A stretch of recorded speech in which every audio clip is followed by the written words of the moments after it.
Good afternoon everyone. I think इस webinar का जो मेन ऑब्जेक्टिव था वो था awareness about rights of persons with disabilities. While मेरा topic legal protection for persons with disabilities है, बट मैं चाहूँगा कि मैं कुछ मिनट इस बारे में भी बात करूँ कि what are the rights of persons with disabilities. While मेरे को स्पीकर्स ने, को पैनलिस्ट ने काफ़ी कुछ बोला डिफरेंट एस्पेक्ट्स में, but I think to do justice with this webinar, it's important to touch upon that point. सबसे पहला most important right for any person with disability, और जो कि हम ऑफन देखते हैं कि वायलेट होता है, वो है right of being not being discriminated on the ground of disability. जब आप पैदा होते हैं तो आपको सोसाइटी ये कहती है कि अरे आपको विकलांगता हो गई। आपके पेरेंट्स के माइंड में काफ़ी सवाल होते हैं, काफ़ी मुश्किलों का सामना पेरेंट्स को करना पड़ता है। एजुकेशनल इंस्टीट्यूशन में जब आप जाते हैं तो आपको डिसेबिलिटी के ग्राउंड पे कई बार डिस्क्रिमिनेशन फेस करना पड़ता है, और ये हर जगह चलता आता है, चाहे वो जॉब हो, चाहे वो आपकी पर्सनल लाइफ हो, चाहे वो आपकी सोशल लाइफ हो। So no person with disability shall be discriminated on the ground of disability, and each person with disability is entitled to reasonable accommodation. ये reasonable accommodation बहुत important term है।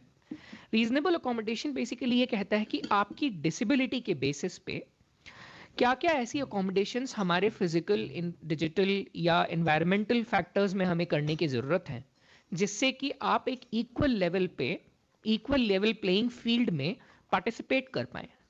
So each person is entitled to reasonable accommodation on a case-to-case basis. There are specific provisions for women and children.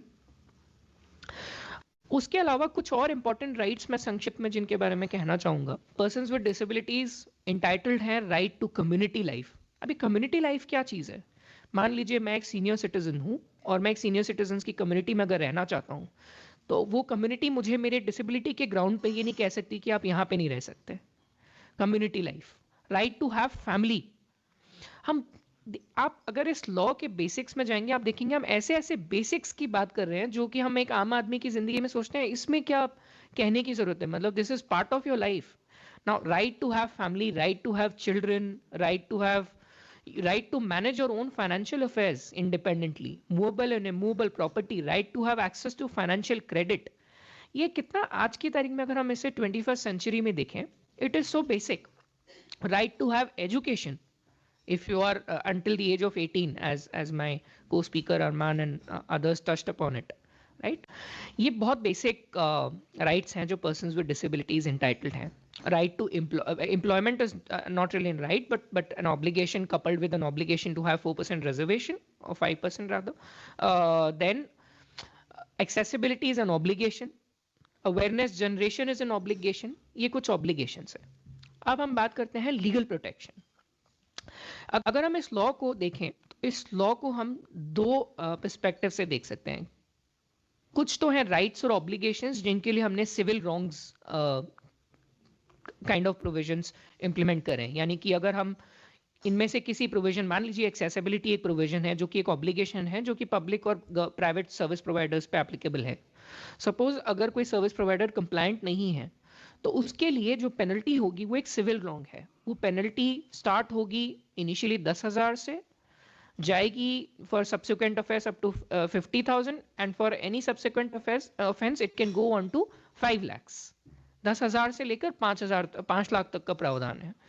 इसके अलावा कुछ offences जैसे कि violence against persons with disabilities, public insult of persons with disabilities. अब public insult के काफी forms हो सकते हैं। एक फॉर्म जैसे हम सीधा सीधा समझते हैं कि मान लीजिए पब्लिकली आप किसी कहीं खड़े हैं और आपकी डिसेबिलिटी को लेकर आपके बारे में कोई कुछ कमेंट्स पास कर रहा है, जो कि जिसे हम पब्लिक इंसल्ट कह सकते हैं।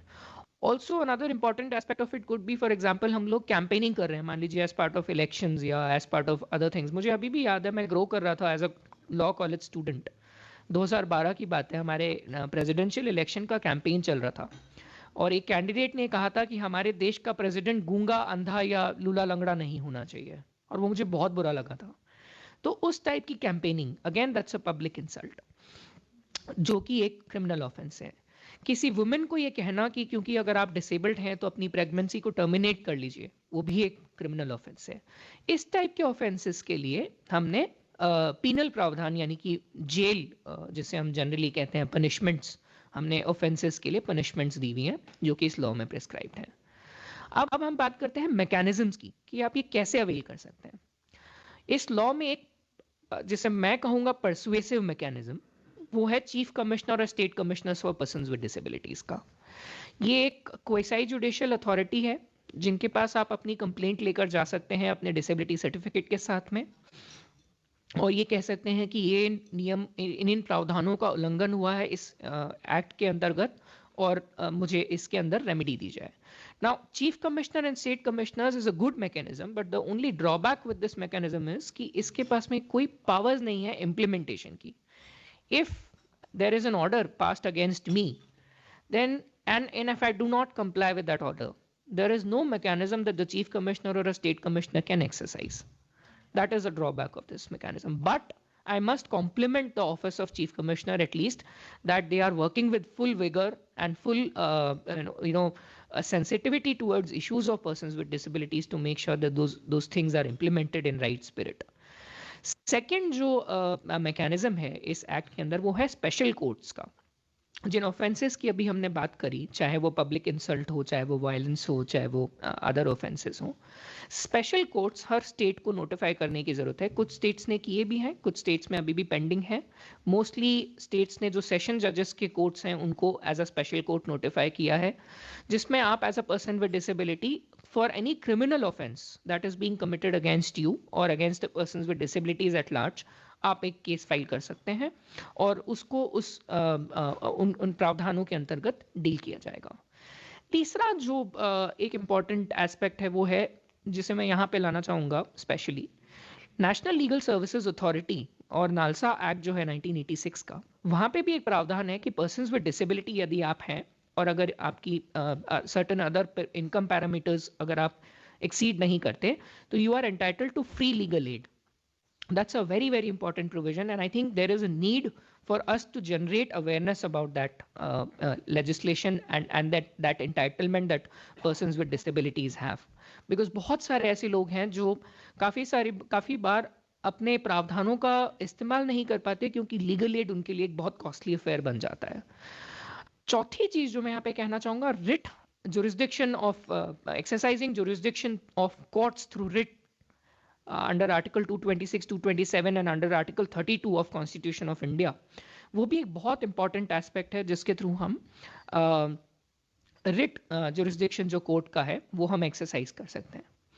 एक सबसे बड़ा चैलेंज जो यहाँ पे है इन सभी चीज़ों को लेके, ऑफन ये बिलीव किया जाता है, ये विश्वास माना जाता है कि केवल department of disability empowerment for persons with disabilities की रिस्पॉन्सिबिलिटी है डिसेबिलिटी रिलेटेड लेजिस्लेशन को इम्प्लीमेंट करने की। ये गलत है। अगर हम एलोकेशन ऑफ बिजनेस रूल्स को देखें, उसके अलावा rights of persons with disability rules को देखें, ये बहुत क्लियर है कि rights of persons with disabilities while program and policy making is a responsibility of Department of Empowerment for Persons with Disabilities, but the requirement to ensure compliance with disability law in itself is a mandate of each ministry/department.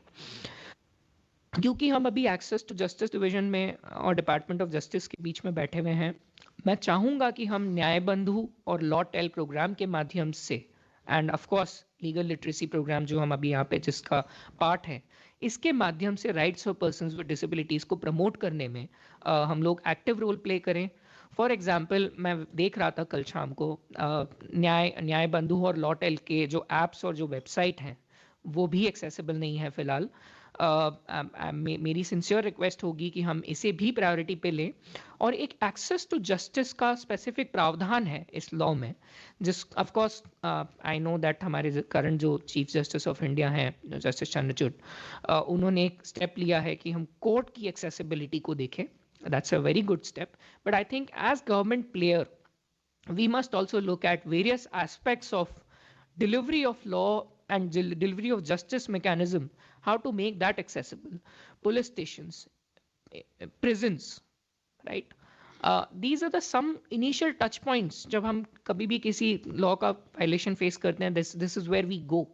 अगर as a sign language, अगर मैं as a person with speech and hearing impaired अगर जाना चाहूँ एक police station में अपनी complaint register करने के लिए, तो क्या मुझे साइन लैंग्वेज इंटरप्रिटेशन की फैसिलिटी मिलेगी?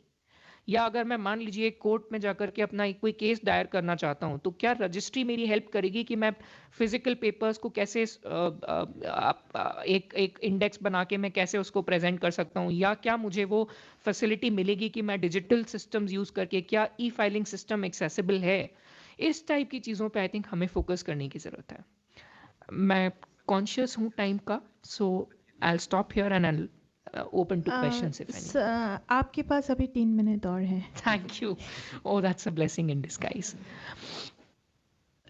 इसके अलावा I think persons with disabilities के लिए मोस्ट इम्पॉर्टेंट, मैं फिर से एक पॉइंट वापस टच करना चाहूंगा, जो कि डिस्क्रिमिनेशन की, जैसे मैंने बात की. डिस्क्रिमिनेशन जो है हम कई बार रियलाइज भी नहीं करते. एटीट्यूडनल डिस्क्रिमिनेशन, मैं आपको मेरा ही एग्जांपल देता हूँ. मेरी वाइफ भी ब्लाइंड है. अभी बहुत रिसेंटली हम लोग मैडाम के शोरूम में गए, मेरी वाइफ को कुछ खरीदना था. सिक्योरिटी गार्ड ने मुझसे देखते ही पूछा, आपको यहाँ पे क्या काम है? मैंने कहा सर आपकी जॉब मैं करने आया हूँ यहाँ पे.